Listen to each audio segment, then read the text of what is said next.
As a female spiritual entrepreneur, you will come against the ideas of this is not something that a woman is supposed to do.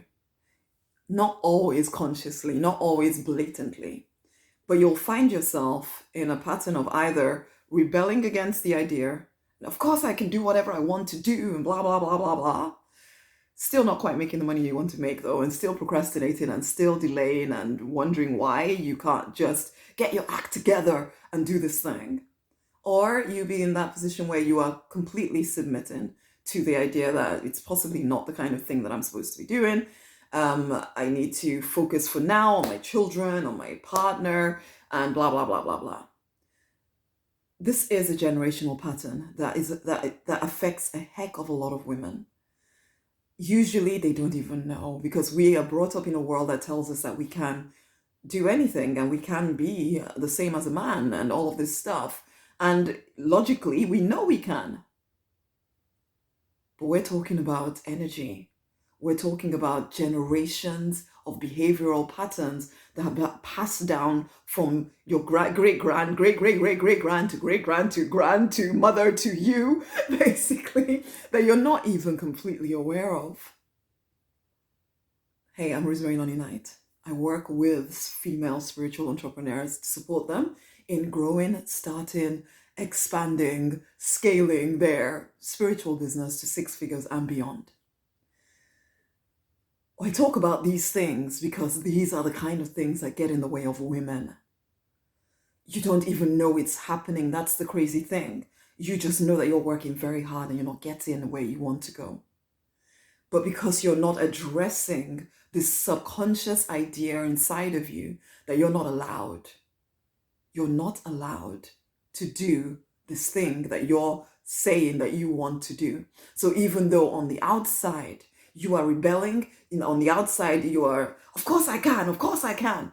The fact that you're rebelling, the fact that you feel that you have to rah about it, tells you that you think there is a line, there is a rule that says you cannot do this thing. Because if you didn't believe that there was some kind of line or some kind of rule that said you're not supposed to be doing this, you wouldn't need to fight it. You wouldn't need to get aggressive about it. You wouldn't need to get anything about it. You'll just keep doing what you're supposed to do and you would be succeeding at it. But there's a war going on inside of you between what you know logically, I'm supposed to be able to do this. Of course I can. I'm allowed to do whatever I want to do. It's a free world, man. Yes, it is. So you're at war with that side that says, of course I can. But there's something inside of you that says, no, you can't. It's not safe. It's not good. It's not right. It's not. Don't do that. Don't do that. Don't surpass your father. Don't surpass your brothers. Don't surpass any man in your life. Don't do that. Don't do that. And so you're battling it out unknowingly, internally. In some ways it might feel more peaceful to be submissive and just, oh, well, it's a woman's role, just look after the family and this and that and the other. But that's not who we are. And so we come against this internal battle and mostly don't even know that we're fighting it. The truth is, there is nothing to fight for real. But until you clear the part of you, that frozen personality, that's what I like to call these frozen parts of ourselves that tell us or that hold us back from playing full out in life. You have to clear it. You actually have to do the work of noticing that it is there and clear it, or else it will continue to hold you back. You will work hard, you will fight with everybody, everywhere, and still not get where you want to go. And you'll keep wondering, because you're not someone that blames others.